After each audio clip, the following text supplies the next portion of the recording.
So first of all, Akuni, Nitam Park and Tawama, peace be unto you, friends and family. Very honored to be here on this very historic day. What I have here in my hand, and you can see it, is the summons in the civil action. Since January 7th of 2016, we've been working through the court system to have our day in court to hear an alien tort statute claim, for environmental racism under just cogens. For those who are unfamiliar, just cogens is an international doctrine that really comes from the Roman era that says that during war, there is just certain things that no matter who you are, you can't do to people. So genocide, not chemical weapons, but biological weapons. These are international crimes and you can't do them no matter who you are. They're just violations of the common law. Now, normally, this would not be something that indigenous folks in the U.S. would be able to pursue in the manner that I'm pursuing it, because the first thing, they would be going in an improper status. They would be going in as Native Americans. Now, what we have to do is divorce ourselves from the emotion and the history that's tied behind these terms and really just look at what they mean from a legal perspective. And when you look at the term Native American, what it means is a natural-born citizen of America. Nothing to do with being Aboriginal, nothing to do with being indigenous. If you really want some information or some good background on it, if you check out the movie Gangs of New York, you'll see there that when the immigrants were coming into New York City, the Native Americans were fighting with the immigrants, the English people who had been there. They were saying that we're the real Native Americans, we're the real citizens that were born here, you all are immigrants. Same stuff that's happening today. What I have gone into and what we filed in the court was as an American Aborigine. So no, I'm not a natural born citizen of America, I'm an American Aborigine of the original people of America. So it gives me a different status and standing, and really what it does is it places me in the status of being a foreign national to the US, not to my land, but to the US government, because it's on my land and I'm a separate nation from them, but also what they call a non-resident inhabitant. Because our people inhabit these lands. They've been here for forever. They did not move here. They did not immigrate here. We inhabit these lands.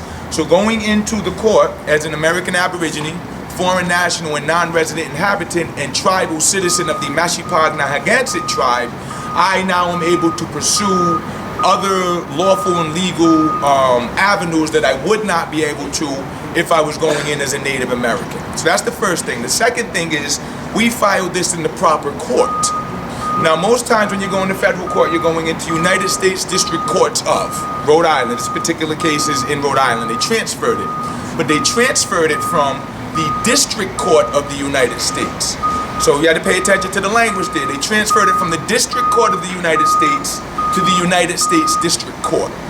District Court of the United States are what they call Article 3 or constitutional courts. They hear constitutional issues. United States District Courts are Article 4 or administrative courts. So taxation, all of the rules and regulations that are imposed upon U.S. citizens. So most of our indigenous folks go in as Native Americans into an administrative court arguing constitutional issues, and they can't get anywhere. We filed this in the district court. They kicked it to the United States District Court of Rhode Island. I gave them hell in a few things. We ended up just refiling it again. They kicked it out again. Then they sent me a notice because we filed a corpus form after they questioned whether I really was who I was, and I sent them all of the documentation. Then it was, well, you have to pay $400 for the filing. Now, Indians aren't supposed to pay for the filings, but decided, okay, let's pay the $400 filing. Pay the $400 filing on October 4th. I get a letter on the 11th telling me that my case had been dismissed because I did not pay my filing. So I have to go back the next week and show them, hey, look, I have all of my receipts and everything. I'm not sure what you mean. They go and check, and somehow, some way, the United States District Court, a federal court, the clerk or the assistant clerk neglected to add my receipt into the system. So once I clarified all of that, they told me no problem, we'll send an email out. I get a personal letter from the assistant court clerk apologizing for the mishap and sending me my documentation so that we can serve the State of Rhode Island, City of Providence, and City of Cranston. Now, for those who have not been as involved with the case, let me just read what some of the specific counts are, because this is going to be public knowledge in a few anyway. The overall case, of course, is environmental racism, and that's doing things to denigrate my natural inhabitation specifically because of who I was. So we know that the state of Rhode Island detribalized the Narragansett Indian tribe specifically because they were Indians and their land claims. We know that they reclassified members of the tribe to things other than an Indian, which is an Aborigine of North America or South America, to classifications such as colored, black, all of these other things.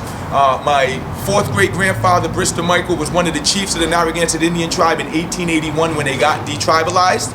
If you look up the report to the Commission on Indian Affairs, you'll see his name all in there. They identified him as one of the chiefs who could decide who was a member of the tribe and who wasn't. And I have a copy of his birth certificate, and lo and behold, he's colored.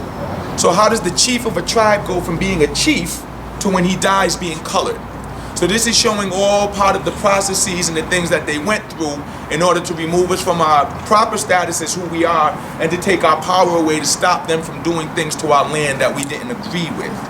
So when we actually get into the actual case, let me find it here. So the first count is under international law, Alien Tort Claim Statute, just cogens in federal common law. The plaintiff holds by right aboriginal ancestral title to and the exclusive right to occupy under trust the aforementioned lands as stated described therein. So basically the first argument is that you took my land and it's not yours, it's mine. That's the first thing. You took my land and it's mine. You've never compensated, you just took it. And this is speaking specifically to the Mashupada area. And this starts uncovering a lot of the dirty secrets that Rhode Island's been holding. So that's the first thing. You took my land and it's mine, and you took it. Count 2 is a constitutional violation of 42 U.S.C. Statute 1983, claim against the state, and that's for an unconstitutional taking of my land without proper remedy. So that's a violation of the U.S. Constitution. You can't take something from someone and not give them remedy or compensation for it. Count 3 is violation of Article 1, Section 16 of the Rhode Island Constitution. Once again, you took my land and did not compensate me for it. Count 4 is a violation of the Isard Convention. It states, the acts of defendants constitute a permanent and substantial interference with the right of the plaintiff and plaintiff's tribes to a fair procedure, right of use to aboriginal ancestral lands and territories, the right to life, food, water, health, the right to environmental protections against racial discrimination, and the right to self-determined actions to establish self-sustainability without infringement. That's count 4. Count 5 is a violation of the Apartheid Convention, because not only did you take my land, you reclassified me, and then you forced me into a situation where I had to come work for institutions, businesses that you set up. So initially it was being forced onto a reservation, being forced into indentured servitude. Then once you drained everything out of us from that, you forced us to sell off whatever lands that you had given us, which is crazy. You're giving us our own lands. You raised the taxes on them and took them from us. Then a lot of us had to move to other areas to find employment to take care of our livelihoods. That was not how our people lived. We hunted, we fished, we shared with each other. So it's a form of apartheid here in the U.S. done upon indigenous folks by destroying whatever they had and forcing them to be a part of your system at their detriment. And then the last count after that one is count 6, just environmental racism. Once again, you denigrated my habitat specifically because I was Indian. You came into Mashupada, you allowed companies to come in and dump into the lake there. If you go, to the pond, if you go over to the pond, they have things up right now that say don't walk over here, and if you do, take off your shoes and clean them before you get home because the land's so toxic. So my dignitary chief is there, one of my council chiefs is here, a couple of the members are here. Our real question to the state is, if we decided today to give up all of this colonial structure that's been placed upon us, how would we go back and live our natural lives in our natural habitats? We can't. You ruined that for us, and there's no going back. So we need to be fairly compensated for that. Now, our ultimate goal and our hope with the state is that they'll do the right thing and settle with us. We reached out to them, what, a year and a half ago? A year and a half ago, expressing to them who we were, what we were requiring, but mainly that this was not our interest of being adversarial with the state. We didn't want to come and make enemies. This isn't about getting back at you for what you did to our people. It's about the fact that you did something wrong and you need to make amends for it, because we can't move forward collectively, all of the communities that are here, unless we address what the wrongs in the past were. I matured past the point of being angry about this sort of stuff, because my anger was taking me down roads that weren't beneficial to me moving my people forward. So instead I focused that anger into being progressive and productive. So I'm going to angrily force you to do things that are positive for my people. I'm going to passionately call you out on all of your mess. I'm going to pull out all of this information about who my people are and what you did to us that I'm sure a lot of Rhode Islanders don't know about. I mean, there was a certain point where they were saying there was no more Indians in Rhode Island. And yet I'm looking around and it's just craziness to me. So this gets into what, and it goes beyond Rhode Island, because this is what happened in places all around the country. Right now the Poconokeets have a suit here in Rhode Island. I believe they're going to be doing one in Mass as well. Sandhill Band of Lenape and Cherokee Indians have one in New Jersey, Pennsylvania, in New York as well, because this is not anything that is specific or solely Rhode Island. This is a policy that came out of Virginia and just swept the entire country, because they realized that they messed up by never getting treaties with the tribes here. They got them when they went out west, so they had a legal document that said the land was theirs. But here, after King Philip's War, they massacred us, they sent us to reservations, and they took the land. No contract. So, right now, reached out to our fantastic friends at FANG. As part of the process, neither I or anyone who's party to this claim can serve the State of Rhode Island, City of Providence, the City of Cranston. But of course, FANG isn't part of the Mashupada Narragansett tribe, is it? So they can absolutely serve this. So I have here the service papers. What I'm going to do is right here in the top one, because we're serving the State of Rhode Island, I'm going to write State of Rhode Island. Whoever is going to serve the document is to bring this in. You have to keep these two, but you have to find out who you served and write their name in there. It says, I personally served the summons on the individual at the place on this date. Then you're going to date it and sign it and give your address. What you are going to leave them is a notarized copy of the actual suit, so that they can peruse it and see what they have 21 days to respond to. And like I said, it is our hope that they do the right thing and figure out a way to settle with us. But we know that this is Rhode Island, so we might be very well seeing a court case in the very near future, which we don't have an issue with either. So whichever route they want to go on is fine. And we do want to say this as well.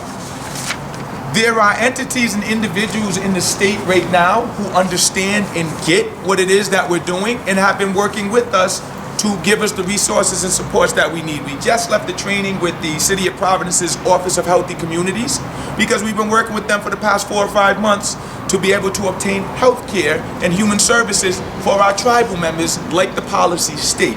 So you can't even say that it's the entire state of Rhode Island. There just seem to be certain individuals in certain positions of power who don't understand when the game is up. So that's what this suit is for. As I mentioned, we filed back in January 7th. We're just getting all of the, which is just crazy, isn't it? You file a suit on January 7th and you're just getting a chance to serve it now. But whatever the case may be, we just want to say to everyone out there, you know, the fight continues. We know that for many of us there was a definite blow to our perhaps self-esteem and feeling of what the future is going to look like based upon how the election results came in last night. But once again, that's just America showing what America has been for a very long time. They're doing exactly what they said they wanted to do, going back to the time when they thought America was great. And look who they elected to be the leader of that. So from an indigenous standpoint, this ain't nothing new to us. This is what we've been going through. We're sad to see that now the rest of our neighbors here in these lands are starting to see the same thing that we've seen since this country started. But what better time to be coming together to address our collective issues now and to support, you know, the real issues that we're facing now than right now, especially given what happened yesterday. So I just think it's fantastic. You had that election yesterday, and today we're doing this. So I'm just going to write State of Rhode Island in the top here. And I'm not sure who the lucky individual is that's going to be... Oh, very good. Would you care to introduce? Sure. My name is Morgan Victor. I am part of the FANG Collective, an environmental justice group, and based out of, we're now located in Pawtucket, Rhode Island, actually. And we're here to be in solidarity with Indigenous folks in the fight that, like very clearly and very articulately stated, has been going on for years, hundreds of years. And so I am more than honored to be able to do this. I am originally from New Bedford, Massachusetts. I identify as Wampanoag, part Wampanoag Indian, and so, yeah, I'm happy to be here and do this for you all. There you go. And as I mentioned, I'll give you this pen as well. Give him the suit. Yep. And then, I'm bringing this back. Yep, I personally served the summons on the individual at Rhode Island State House on this date, and then signed date and all that good stuff. Okay. And if you would be so kind, we have been having a relationship with Claire Richards. So she's very well aware of who we are. She's the governor's, what was her position? Executive counsel, who just stopped responding to anything we were saying as we started to progress. So it might be interesting to serve it to Claire and let her know that Kwanikumpow and Nisu said hello, and that we're very interested in having the conversation we were trying to have a year and a half ago. So sounds like a plan. Very good.